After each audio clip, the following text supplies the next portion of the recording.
Imaginemos un mundo donde los contratos inteligentes son como chefs de alta cocina, listos para crear platos increíbles, muy complejos. Me gusta la analogía.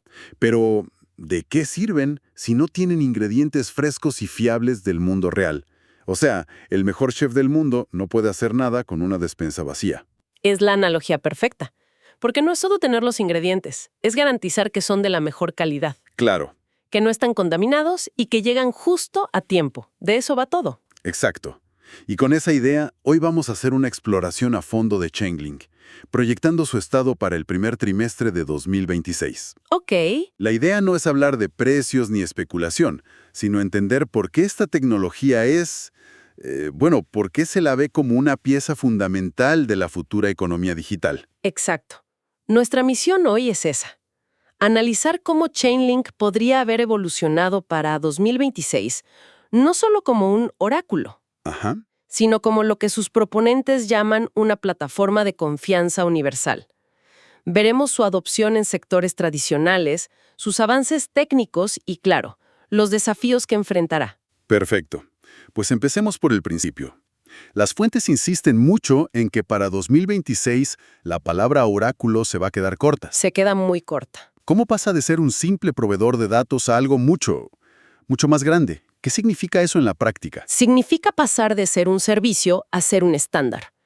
La pieza clave de esta evolución es su protocolo de interoperabilidad entre cadenas o CCIP. CCIP. Para el Q1 de 2026, la proyección es que CCIP no sea solo una herramienta más, sino un estándar emergente para la comunicación segura.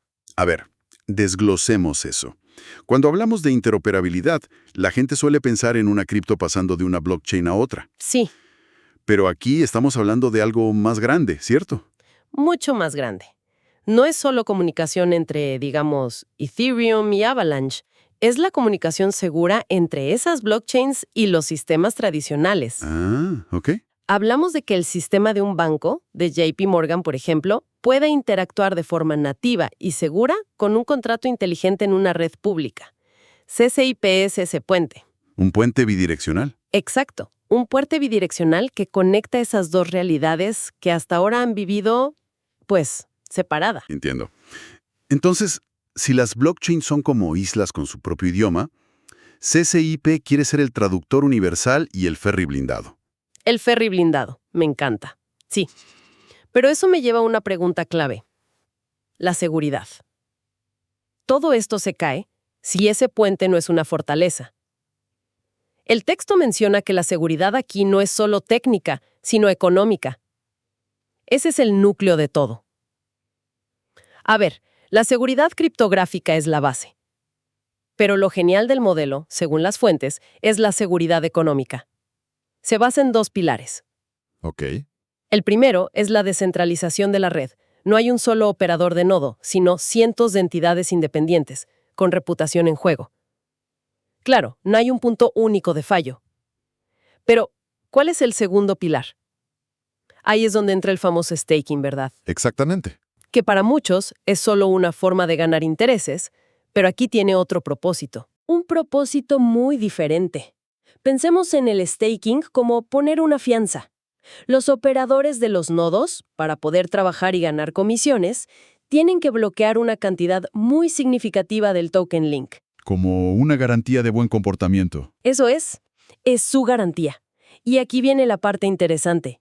Si se portan mal, si intentan manipular datos, no es que les pongan una mala reseña en Internet. No, no. La consecuencia es real, automática e implacable. Se llama slashing. Slashing. Si la red detecta que un nodo dio datos maliciosos, automáticamente le quita una parte o toda esa fianza. El sistema está diseñado para que atacar la red cueste mucho más de lo que se podría ganar. Exponencialmente más. La seguridad económica es tan o más importante que la puramente criptográfica. Ok, eso aclara el cómo. Ahora hablemos del qué. Con esta infraestructura, las fuentes hablan de servicios de confianza personalizados. Esto va más allá de traer el precio de una acción, ¿no? Mucho más allá. ¿Qué ejemplos concretos podríamos ver en 2026? Aquí es donde la cosa se pone, bueno, se pone futurista, pero plausible.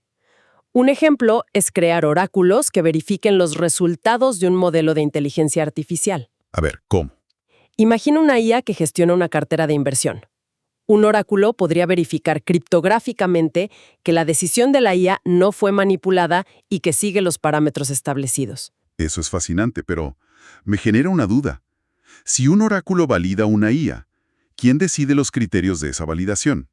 ¿No corremos el riesgo de codificar sesgos de una forma que no se pueda cambiar? Es una pregunta excelente y uno de los grandes debates que van a surgir. La respuesta, según la filosofía del sistema, es que esos criterios serían transparentes, definidos en el propio contrato. Pero el desafío ético y de gobernanza que planteas es absolutamente real. Será un tema central. De acuerdo. ¿Qué otro ejemplo se destaca? Algo quizás más terrenal. Los seguros paramétricos a gran escala. Pensemos en el seguro de un agricultor.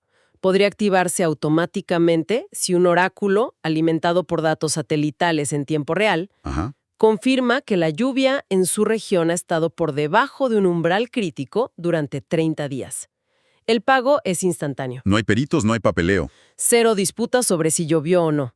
La verdad la dicta el dato verificado. Y supongo que para el mundo financiero esto abre un universo de posibilidades, sobre todo para que las grandes instituciones entren en DeFi. Totalmente. Para 2026 se proyectan fuentes de datos de cumplimiento normativo.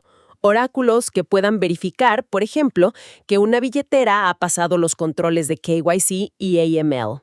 Pero sin revelar la identidad personal en la blockchain. Exacto. Ese es el santo grial para que un fondo de pensiones o un gran banco pueda interactuar con DeFi de forma legal y segura. Claro. Y lo que mencionas de los bancos me lleva al siguiente punto. Todo esto suena increíble en teoría, pero el éxito en 2026 dependerá de si los grandes jugadores realmente adoptan esta tecnología. Claro, de la adopción institucional. ¿Qué evidencia tenemos de que vamos en esa dirección? La evidencia se está construyendo sobre precedentes que ya existen hoy. Las fuentes señalan las colaboraciones con SWIFT. SWIFT, que es básicamente el sistema de mensajería de casi todos los bancos del mundo. De los 11,000 bancos conectados a su red, sí. Y no son pruebas de concepto en un laboratorio, son pilotos conjuntos para ver cómo podrían usar CCIP para transferir activos tokenizados. Y más allá de SWIFT, se habla de bancos centrales. Sí, varios bancos centrales ya exploran la tecnología para sus monedas digitales, las CBDCs. La proyección es que para el Q1 de 2026 ya no hablemos de experimentos, sino de los primeros pilotos en producción. Ok, pintemos un cuadro de cómo se vería uno de esos pilotos. Un ejemplo concreto que podría estar funcionando en 2026. Un escenario muy plausible. Un consorcio de bancos internacionales usando CCIP para liquidar transacciones transfronterizas. Ok. Imagina un bono del Tesoro estadounidense, tokenizado, que se quiere cambiar por un euro digital. CCIP actuaría como la capa de liquidación segura entre las diferentes redes de estos bancos, garantizando que la transacción sea atómica. Exacto, atómica. O se completan las dos partes a la vez, o no se completa ninguna. Se elimina el riesgo de contraparte. Que es una de las mayores ineficiencias del sistema actual. Totalmente. Y otro ejemplo fuera de las finanzas, una multinacional de logística. Podrían usar los oráculos para automatizar pagos. Un sensor IoT en un contenedor, cuyos datos son verificados por la red, confirma que la mercancía llegó bien. En ese instante, el contrato inteligente libera el pago. Se acabaron las facturas y las esperas de 30 o 60 días. Claro, pero en el momento en que un consorcio de bancos empieza a mover miles de millones así, los reguladores no van a mirar desde la barrera. No, para nada. Se van a meter de lleno. ¿Cómo se prepara Chainlink para ese choque? Aquí su posición es fascinante. No es una bolsa de criptos, no custodia activos. Se posiciona como una capa de infraestructura. Un proveedor de datos, pero ser solo infraestructura no te hace invisible. Por supuesto que no. No es inmune. Tendrá que navegar marcos muy complejos como MiCA en Europa o las guías de la SEC en Estados Unidos. Entonces, ¿cuál es la estrategia? La estrategia que se ve es posicionarse como una utilidad neutral y descentralizada, casi como un protocolo de Internet. Su argumento será, nosotros damos la seguridad para que los actores regulados, como los bancos, puedan operar aquí. Va a ser una batalla de narrativa muy interesante. De acuerdo. Hablemos del motor de todo esto, la tecnología. Según las fuentes, ¿qué avances clave se esperan para 2026? Destacan 3 avances que para 2026 deberían estar ya maduros. El primero es la evolución del staking, lo que llaman staking escalonado, en sus versiones B03 o B04. Ya hablamos del staking como una fianza. ¿Qué significa escalonado? Lo nuevo es que los poseedores del link no solo asegurarán un único servicio, como los precios, podrán usar su stake para asegurar simultáneamente múltiples servicios de la red. ¿Cómo cuáles? Pues la interoperabilidad de SSIP, la generación de aleatoriedad para juegos, los servicios de automatización, y al hacerlo, ganarán una porción de las comisiones de todos esos servicios. Entendido. Más servicios, más comisiones, lo que incentiva a más gente a hacer staking, lo que aumenta la seguridad de toda la red. Se crea un círculo virtuoso. Esa es la idea.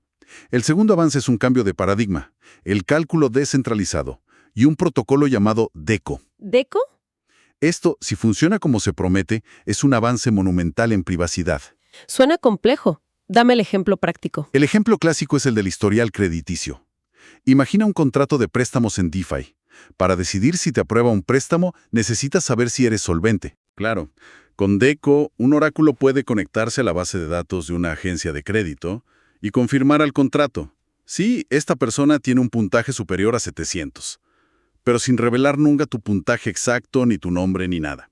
O sea, es como si un banco pudiera verificar que tienes fondos suficientes para un crédito sin ver tu estado de cuenta completo.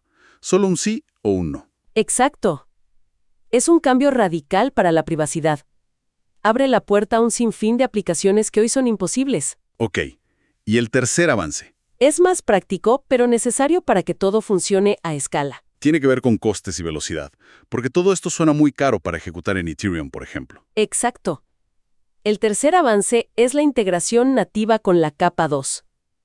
Para 2026, la mayoría de la actividad ocurrirá en rollups, que son mucho más rápidos y baratos. Y Chainlink tiene que ser eficiente ahí. Extremadamente eficiente.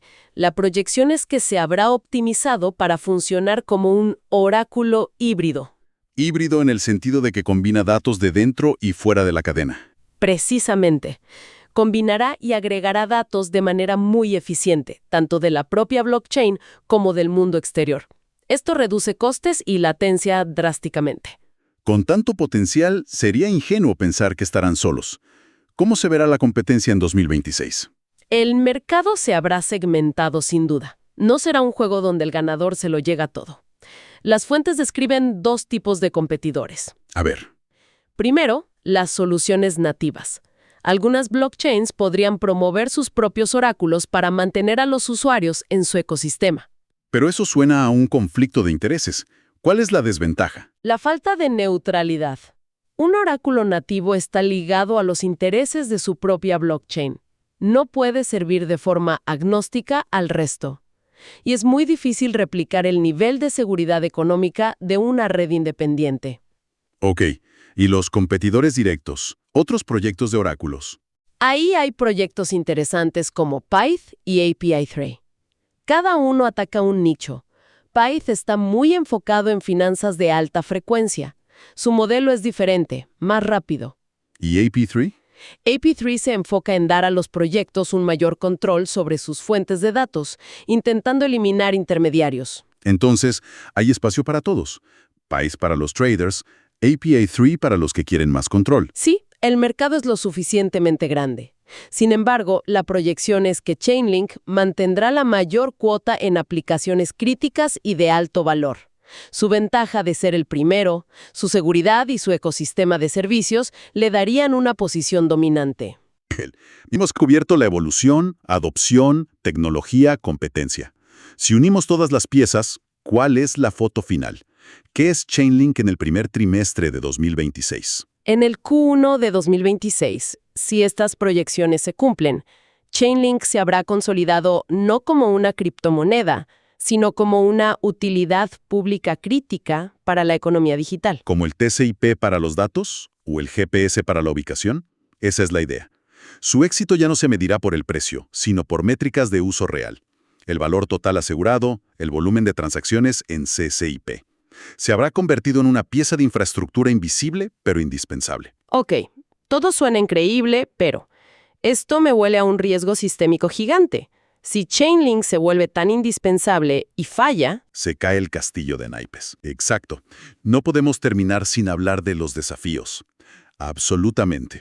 Y ese que mencionas es el primero y más importante, la complejidad y el riesgo sistémico. A medida que se vuelve más crítico, un fallo tendría consecuencias catastróficas. La gestión de este riesgo se convierte en la prioridad número 1. ¿Cuál es el segundo gran desafío? el riesgo de centralización en la operación de nodos. Aunque el diseño es descentralizado, si bien preexiste el riesgo de que la operación se concentre en pocas grandes empresas o regiones. Hay que incentivar la diversificación. Constantemente. El tercero, claro, la innovación competitiva. No pueden dormirse en los laureles. Competidores más pequeños podrían innovar más rápido. Y el último es más de percepción, de narrativa. Sigue siendo un reto explicar por qué el token Link debería tener valor si la red es solo una utilidad, ¿correcto? Ese es el cuarto reto, la narrativa y el valor del token Link. Explicar la criptoeconomía que captura valor a través de comisiones y staking es una tarea constante y muy compleja. Así que la próxima vez que escuchemos sobre Chainlink, la idea es pensar más allá de un gráfico de precios. Pensemos en ese puente invisible pero increíblemente robusto que se está construyendo. Un puente que soportará tráfico de verdadera importancia global. Exacto. Y para cerrar, me gustaría dejar una pregunta para la reflexión.